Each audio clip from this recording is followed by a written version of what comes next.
Hi అండి, అందరికీ నమస్కారము. నా పేరు ఇంగిపల్లి శ్రీప్రేమ, ఒక ట్రాన్స్జెండర్ మహిళని.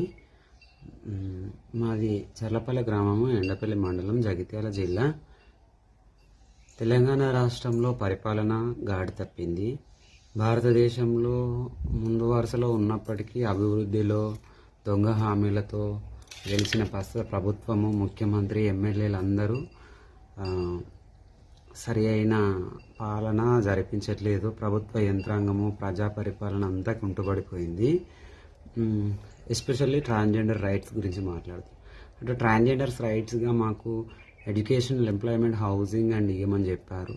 తూతూ మంత్రాన నలుగురికి ఇల్లు, తూతూ మంత్రాన జాబ్లు, బెనిఫిట్స్ ఇవ్వకుండా చదువుకోవడానికి, ఆరోగ్యానికి సమస్యలు పట్టించుకోవట్లేదు. మిత్ర క్లినిక్లను పెట్టారు, అవి మీదని. ట్రాఫిక్ అసిస్టెంట్ అని ఇచ్చారు, అవి మీదని. సెల్ఫ్ హెల్ప్ గ్రూప్స్ అని హైదరాబాద్ వాళ్ళకి ఇచ్చారు. అది ఎంతమందికి ఎక్కడెక్కడ అన్యాయం జరిగిందో అది ఏం తెలియట్లేదు. అట్లనే పెన్షన్లు లేవు, ఇండ్లు లేవు. నేను మా ఊర్లో 20 మందికి వచ్చినాయి. ఒక transgender minister, MLA, SC ST social welfare minister, మా ధర్మపురి కాన్స్టిట్యున్సీ ఎమ్మెల్యే. ఆయన ట్రాన్స్జెండర్ మినిస్టర్ అయి ఉండి, నేను ఆయన ఇలాకాలోనే ఉండి మా ఊరు చెర్లపల్లెలో 20 మందికి వస్తే నేను రాజీవ్ యువకరణాలు పెట్టినా రాదు, హౌసింగ్ ఇందిరమ్మ ఇళ్ళకి పెట్టినా రాదు. ఏమన్నా అంటే ఎస్సీ ఎస్టీలకు, ట్రాన్స్జెండర్లకు మొదటి ప్రియారిటీ ఇస్తామని చెప్పారు. అది కూడా ఏం లేదు. అట్లనే కేసులు జరిగినప్పుడు ఇమీడియట్గా, అంటే మంచి ఉంటుంది, చెడు ఉంటుంది. మంచి వాళ్ళకి మంచి వేలో వెళ్ళాలి, చెడు వాళ్ళకి చెడు. కేసుల విషయంలో డిపార్ట్మెంట్లు కూడా చాలా వెనకడుగు వేస్తున్నాయి. అట్లనే ఇప్పుడు కామన్ పీపుల్ మ్యాటర్ మాట్లాడదాం.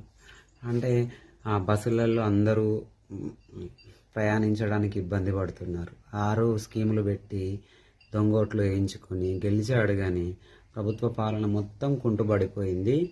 ఎంబడే సరిదిద్దుకొని ఈ 2 ఏళ్ళు గడిచిపోయాయి. 3 ఏళ్లలో సరిదిద్దుకొని వస్తేనే మళ్ళీ నెక్స్ట్ ఎలక్షన్స్కి ఓటు అడిగే రైట్ ఉంది. లేకుంటే ముఖ్యమంత్రులు కానీ, ఎమ్మెల్యేలు కానీ మా ఊర్లలోకి రావద్దు. వస్తే ఖచ్చితంగా నిలదీస్తాము. పెన్షన్లు పెంచుతామని చెప్పారు, ఇయ్యలేదు. ఫ్రీ బస్ అని పెట్టారు, గొడవలు అవుతున్నాయి. అంటే ఆటో వాళ్ళకి ఉపాధి లేకుండా పోయింది. ఫ్రీ బస్ పెట్టారే. ఈ రాష్ట్రంలో ఉన్న మంత్రులు, ఎమ్మెల్యేలు అటు ఉన్న ఆదిలాబాద్ నుంచి ఇటు ఉన్న మహబూబ్ నగర్ వరకు మీ కుటుంబాలతో, మీతో సహా ఒక్కరోజు జర్నీ చేసి చూడండి. మీకు ఆ ఫ్రీ బస్ వాల్యూ అంటే ఏంటో తెలుస్తుంది. మహిళలకి ఆధార్ కార్డుకి విలువ లేకుండా పోయిన కండక్టర్లు, డ్రైవర్లు విపరీతంగా మాట్లాడడం, మనుషుల మధ్యన గొడవలు జరగడం, ఆటో వాళ్ళకు ఉపాధి లేకుండా పోయింది. పెన్షన్ అన్నారు, అది ఇయ్యలేదు. రైతు బంధు, దీన్ని రైతు భరోసా అని చెప్పారు, అమౌంట్ పెంచి ఇస్తామన్నారు, ఇయ్యలేదు. సన్నపర్లకు రేట్ అన్నారు, అవి తగినంతగా బండియట్లేదు. రేషన్ బియ్యం అట్లనే వస్తున్నాయి, అవి సరిగా రావట్లేదు. పెన్షన్లు పెంచుతామన్నారు, ఇయ్యలేదు. క్రాప్ లోన్స్ మా ఇంట్లో మా నాన్నకున్న క్రాప్ లోన్ అది ఒకటి మాఫీ కానేలేదు. అట్లనే ఈ రాష్ట్రంలో చాలా ఇబ్బందికర వ్యవస్థలు జరుగుతున్నాయి. నేరాలు, ఘోరాలు జరుగుతున్నాయి. ఇటు సెక్యూరిటీ జరుగుతుంది. అడ్డు అదుపు లేకుండా విపరీతంగా క్రైమ్స్ పెరిగిపోతున్నాయి. మంత్రులు పేరుకే ఉన్నారు. ఎడ్యుకేషనల్ మినిస్టరు, దేవాదాయ శాఖ మంత్రులు, ట్రాన్స్జెండర్ మినిస్టర్లు, అథారిటీ మొత్తం అక్కడే ఉంది. గెలిచే వరకు ఒకలాగా, గెలిచినాక ఒకలాగా. ప్రజా జీవనంలోకి మంత్రులు కానీ, ఎమ్మెల్యేలు కానీ, ముఖ్యమంత్రులు కానీ రావట్లేదు. గ్రౌండ్లో ఏం జరుగుతుందో తెలియట్లేదు. ఈ సోషల్ మీడియాలో, యూట్యూబ్ ఛానళ్ళు, వన్ సైడ్ వార్ మీడియా మొత్తం ప్రభుత్వానికి మాట్లాడకుండా, యాడ మంచి జరిగితే రిపోర్ట్ చేయడానికి ఉన్న రిపోర్టర్ల కాడ మంచి జరగట్లేదు.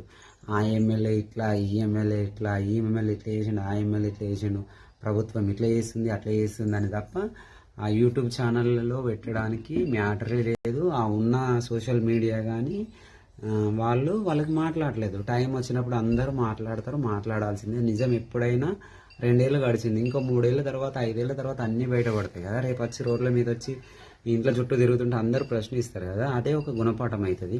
ఇవాళ ఎవరు ప్రశ్నించట్లేదు, మీ తప్పులు దొరకట్లేదు, పదవులే ఊడిపోయే జాబుల్లో ఉన్నారు. ఊర్లలోకి వస్తే ఉరికిచ్చి తన్నే రోజులు వచ్చినాయి. అట్లాంటి పరిపాలన సాగిస్తున్నారు. చేస్తే చేయాలి, లేకుంటే రాజీనామా చేసి పక్కలకు జరగాలి. వేరే వాళ్ళు వస్తారు, ఎంతో కొంత చేస్తారు. ప్రజల్ని ఇబ్బంది పెట్టడం దేనికి, దొంగ హామీలు ఇవ్వడం దేనికి. అట్లనే సరి అయినంగా ఎరువులు దొరకలేదు కొన్ని రోజులు. చెట్ల వనాల పెంపకం, చెట్ల పెంపకం కుంటుబడిపోయింది. అంగన్వాడీలు గాలికి వదిలేసారు. ఊర్లలో గ్రామ పరిపాలన, సర్పంచ్ ఎలక్షన్స్ లేక సర్పంచ్ శాలరీస్ ఎటుపోయినాయో, సర్పంచ్ ఎలక్షన్స్ ఎటుపోయినాయో, గ్రామ పరిపాలన ఎటుపోయిందో, కొత్త రోడ్ల నిర్మాణము, డ్రైనేజీలు, మరుగుదొడ్ల నిర్మాణాలు, చెట్లు పెట్టడాలు, తోటల పెంపకము, పశువుల అభివృద్ధికి వాటికి బడ్జెట్ అంతా 2 years నుంచి అదంతా ఎక్కడ పోతుంది, ఏం జరుగుతుంది తెలంగాణలో? యువత ప్రశ్నించి మేలుకోవాలి. ఆ ఉద్యోగాలు, చదువులు, క్రైమ్స్, కార్పొరేషన్ లోన్స్ ఇవన్నీ ఎక్కడ పోతున్నాయి? అడిగేటోళ్ళు లేరని ఇంకా ప్రభుత్వాలు ఇట్లా చేస్తున్నాయి కదా. దేనికైనా ఒక రోజు టైం వస్తుంది. మారాలి అని కోరుకుని ఓట్లు వేసిర్రు, వాళ్ళే దీనికి సమాధానం చెప్పాలి. ప్లస్ ఓట్లు వేసినంత మాత్రాన అయిపోదు, చేసి చూపెడితేనే ప్రజల్లో స్థిరంగా ముందుకెళ్తాం. పరిపాలనలో కానీ, ప్రజల్లో కానీ, దేశంలో కానీ. మళ్ళీ వచ్చినప్పుడు టైం దొరుకుతుంది కదా, అప్పుడు చూపెట్టాలి. ఓటే ఆయుధం కాబట్టి అందరూ ఓటును వాడుకొని మళ్ళీ నెక్స్ట్ ఎలక్షన్స్ మంచి గుణపాఠం చెప్పాలి. ఏదైనా ఉంటే ఈ 3 ఏళ్లలో మార్పులు చేర్పులు చేర్చి మంచి పాలన కొనసాగించాలని ఒక తెలంగాణ రాష్ట్ర పౌరురాలుగా నేను వేడుకుంటున్నాను. అందరికీ అందుబాటులో వైద్యము, విద్య, ఉద్యోగ, ఉపాధి అవకాశాలు ఇస్తూ రాష్ట్ర పరిపాలన సుభిక్షం చేయాలని ప్రస్తుతం ఉన్న తెలంగాణ ప్రభుత్వాన్ని వేడుకుంటున్నాను.